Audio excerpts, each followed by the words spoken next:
Hello guys, আমার মা বলছে এখানটায় ডাল ভাত রান্না করছে। তোমরা একটু দেখে নাও তো এটা কি ডাল ভাত। আর ডাল ভাতের সাথে এটা এখন বাজে রাত 10টা, এটা খাবো বলে বসে আছি। হেভি হেভি হবে।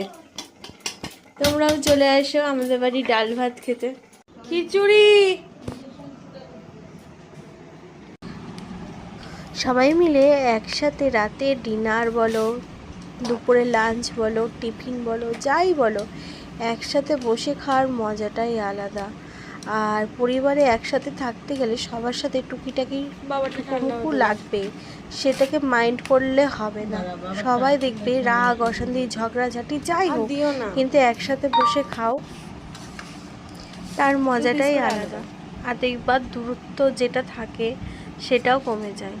আর আমার তো খুব ভালো লাগে মায়ের হাতে খিচুড়ি, আর স্পেশালি এই আলুর দমটা। আমি অনেকবার চেষ্টা করেছি মায়ের মতন এই আলুর দমটা করতে, কিন্তু আমি করতে পারি না। মা তো মাই হয় বলো, মায়ের হাতে রান্না যদি আমার হাতে চলে আসে তাহলে মায়ের যে স্পেশাল জিনিসটা তাহলে তো থাকবেই না।